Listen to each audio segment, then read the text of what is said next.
बिस्मिल्लाहिर्रहमानिर्रहीम। Students, clearing in the sky जिसकी text synonyms multiple choice हमने मुकम्मल किए थे। आज उस चैप्टर की एक्सरसाइज में जो क्वेश्चन आंसर जितने उस पे पॉसिबल इम्पोर्टेंट और अहम क्वेश्चंस बनते हैं, शॉर्ट आंसर्स बनते हैं, उनको हमने डिस्कस करना है। आपने साथ का साथ उसको राइट भी करना है।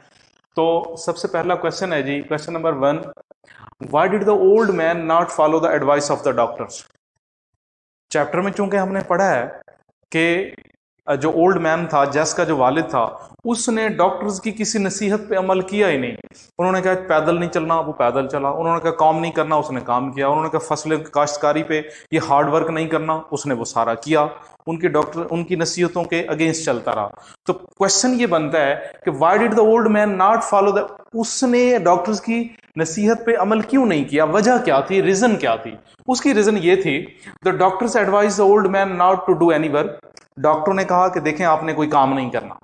While the old man wanted to farm the land, जबकि मसला ये था कि बूढ़ा आदमी जो था वो जमीनों को आबाद करना चाहता था। He wanted to smell the rich loam, उस गली सड़ी मिट्टी को सूंघना पड़ता उसे। He wanted to dig the soil, उसे मिट्टी की खुदाई करना पड़ती थी। And sift it through fingers, और उसे अपनी उंगलियों में से उसे छानना पड़ता था। He wanted to raise crops and vegetable, उसने वहां पे वेजिटेबल देसियां उगाई, क्रॉप्स फसलें उगाई, जिसमें हमने अनाज का जिक्र किया, मकई का जिक्र किया, गन्ने का जिक्र किया। ये सारी फसलें उसने उगाई।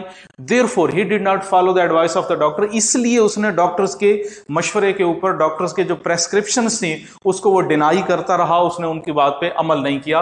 ये वो रीजन है जिसकी वजह से ये फर्स्ट क्वेश्चन का आंसर हम जस्टिफाई कर सकते हैं, बता सकते हैं कि उसने डॉक्टर की नसीहत पे अमल क्यों नहीं किया, अमल ना करने की वजह क्या थी, रीजन क्या थी। उसके बाद नेक्स्ट है जी क्वेश्चन नंबर 2, वो ये है, what had the doctors told the old man. वो जो डॉक्टर थे वो क्या कहते थे ओल्ड मैन से, उस बूढ़े आदमी को वो क्या नसीहत करते थे, क्या मशवरा देते थे, उसकी प्रेस्क्रिप्शंस क्या थी। ये एक तरह से अगर आप यूं समझ लें कि ये वो मेडिसिन तजवीज की थी, किन्होंने? डॉक्टर्स ने। वो मेडिसिन क्या थी? The doctors had asked him not to do any work. पहली डोज, पहली खुराक, पहली मेडिसिन की डोज वो ये थी कि जनाब not to do any work, आपने कोई काम नहीं करना, पहली डोज। दूसरी dose, they asked him not to walk even, दूसरी डोज ये कि नॉट टू वॉक इवन, हत्ता के आपने पैदल भी नहीं चलना, ये हो गई दूसरी dose. They asked him take a rest, आराम करना है बस, कुछ भी नहीं करना, तीसरी डोज होगी। थर्ड डोज होगी, enjoy the few day remaining days of his life with his family. चौथी और आखिरी डोज ये कि आपके जो चंद एक जिंदगी के दिन बाकी हैं वो आपने अपनी विद हिज फैमिली, अपनी फैमिली के साथ गुजारें, घर वालों के साथ रहें, कोई काम नहीं करना। ये वो प्रेस्क्रिप्शन है जो मैंने मेडिसिन का नाम लेके आपको बताई। मेडिसिन है नहीं, दरअसल ये सिर्फ तजावीज़ थी, ये सिर्फ डॉक्टरों की सजेशन थी। मैंने अपने तौर पे इसको मेडिसिन का नाम देके आपके साथ डिस्कस किया है ताकि ये आपको याद हो जाए, साथ का साथ आपको तैयार होता जाए कि वो कौन सी ऐसी चीज़ थी, वो कौन सी ऐसी बातें थी, कौन सी ऐसी मेडिसिन थी जो डॉक्टर्स ने उसके लिए तजवीज़ की थी। क्वेश्चन नंबर 2 का ये आंसर हो गया। उसके बाद आ जाए क्वेश्चन नंबर 3 के ऊपर। क्वेश्चन नंबर 3 ये है जी, where did the old man take his son. वो बूढ़ा आदमी अपने बेटे को कहां ले गया, अपने बेटे को जैस को कहां ले गया, टारगेट क्या था, मंजिल क्या थी। The old man had farmed a piece of land on the top of the mountain. बूढ़े आदमी ने पहाड़ की चोटी के ऊपर एक जगह पे पीस ऑफ लैंड, जमीन का एक छोटा सा टुकड़ा, not more than 3/4 of an acre, जो कि एक जमीन के एक एकड़ के 3/4 हिस्से से ज्यादा ना था। 3/4 ऑफ एन एकड़, 3/4 हिस्से से ज्यादा ना था। He had planted tomatoes, yams, potato there, उसने वहां पे आलू, रतालू और टमाटर वहां पे उगाए हुए थे, काश्त किए हुए थे। He wanted his son to appreciate his effort. अब ये जो पहाड़ की चोटी पे जाके उसने ये सारा काम कर रखा था, वो ये चाहता था कि उसका बेटा देखे, टू अप्रिशिएट हिज एफर्ट, और उसकी एफर्ट्स को, उसकी स्ट्रगल्स को अप्रिशिएट करे, देखे कि उसका वालिद उम्र के इस हिस्से में भी इतनी स्ट्रगल करके, इतनी कोशिश करके, इतनी मेहनत वाला काम कर रहा है, ताकि उसका बेटा उससे मुतासिर हो और जिंदगी में आगे बढ़ने का तजर्बा सीखे। कता नजर इसके कि एज ज्यादा है, बुढ़ापा है, जिस्मानी मसाइल हैं, प्रॉब्लम्स हैं, बीमारियां हैं, वीक हैं, कुछ भी हैं, लेकिन वो अपने बेटे के अंदर ये जज्बा पैदा करने के लिए उसको वहां पे दिखाने के लिए लेके गया। Therefore he took his son there to show him this farm. इसलिए वो अपने बेटे को वहां लेके गया ये फार्म दिखाने के लिए, जो फार्म उसने बना रखा था, आबाद कर रखा था, ताकि उसका बेटा देखे, अप्रिशिएट करे और उससे इंप्रेस भी हो, मुतासिर भी हो। ये हो गया जी मेरे बेटे क्वेश्चन नंबर 3। उसके बाद है मेरे बेटे क्वेश्चन नंबर 4। क्वेश्चन नंबर 4 है, ये है, had the son ever been there before? क्या उसका जस जो है बूढ़े आदमी का बेटा, क्या पहले भी कभी वहां गया था, या कितनी मर्तबा गया था, या कभी गया भी या नहीं गया? उसका आंसर यह है बेटे, the son had lived his whole childhood with his parents at that place. जस जो है वो बूढ़े आदमी का जो बेटा है, जस है, वो ये यहां पे ब्रैकेट में जस भी लिख लें,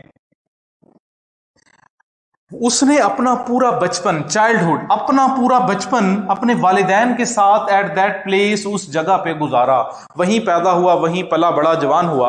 he had visited that mountain top many times in his life. और जिस पहाड़ की चोटी की हम बात कर रहे हैं, इस जगह पे तो काफी मर्तबा गया, बहुत मर्तबा गया, बट लेकिन he had not visited it for the last 3 years। असल जो सवाल का जवाब है वो इस आखिरी लाइन के अंदर जाके क्लियर हो जाता है, but he had not visited it for last 3 years। वैसे तो उसका बचपन भी वहीं गुजरा, वहीं जवान हुआ, लेकिन पिछले 3 साल से उसने इस पहाड़ का विजिट नहीं किया था, वहां गया नहीं था, पहाड़ की उस चोटी के ऊपर वो नहीं गया जहां पे वो छोटा सा स्मॉल पैच ऑफ लैंड आबाद किया हुआ था, वहां पे वो नहीं गया।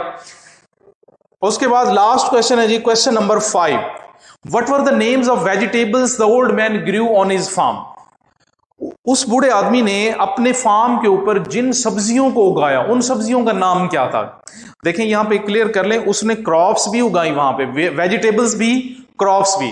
देखें वेजिटेबल्स के अंदर उसने टोमेटोज, पोटैटोज, याम। क्रॉप्स के अंदर उसने कॉर्न, जिसे आप गल्ला कहते हैं, मेज जिसे आप मकई कहते हैं, केन जिसे आप गन्ना कहते हैं, फसलें भी उगाई। लेकिन क्वेश्चंस के अंदर यहां पे सिर्फ मैंने ये पूछा है आपसे कि what were the names of vegetables. यहां पे मेरे बेटे आपको वेजिटेबल्स की बजाय क्रॉप्स भी वो पूछ सकता है। अगर वो क्रॉप्स पूछता है तो आप उसका आंसर क्या देंगे? उसके अंदर फिर आप पोटैटोज, याम्स और टोमेटोज की जगह पे फिर आप क्या कर देंगे मेरे बेटे? कॉर्न, मेज एंड केन, यानी क्वेश्चन आंसर उसका वही रहेगा, लेकिन आप 3 जो जहां पे सब्जियां हैं, जहां पे वेजिटेबल्स हैं, वहां पे क्रॉप्स को ले आएंगे। आंसर कुछ इस तरह से है, the old man had grown a farm on the top of mountain. पहाड़ की चोटी के ऊपर उसने इस खित्ते को आबाद किया हुआ था। He had grown potatoes, yams and tomatoes there. उसने वहां पे ये 3 सब्जियां उगाई हुई थी। कौन सी? Potatoes, yams and tomatoes. It was wonderful clean patch of land, he had fenced it also. ये खूबसूरत जमीन का टुकड़ा था, उसने इसके गिर्द बाड़ भी लगाई हुई थी। अब यहां पे इसी एक सवाल के अंदर 2 आंसर्स दे सकते हैं। कौन से? अगर वो वेजिटेबल्स पूछता है तो ये आंसर है पोटैटोज, याम्स एंड टोमेटोज। अगर वो वेजिटेबल्स की जगह क्रॉप्स पूछ लेता है, सेम यही आंसर होगा। एक तीर से 2 शिकार करने वाली बात है। सिर्फ आप पोटैटोज की जगह कॉर्न लिख देंगे, याम की जगह मेज आ जाएगा और टोमेटोज की जगह केन आ जाएगा। 3 वर्ड चेंज करने से आपके एक और सवाल का जवाब आपको मिल जाएगा, थोड़ी सी एफर्ट करने से, कोशिश करने से। 5 क्वेश्चन आज के इस लेक्चर में हो गए, बाकी ऑलमोस्ट 4 क्वेश्चंस और बचेंगे, तकरीबन बच रहे हैं, जो कि नेक्स्ट लेक्चर के अंदर आपको क्लियर करवाऊंगा मैं। Thank you very much.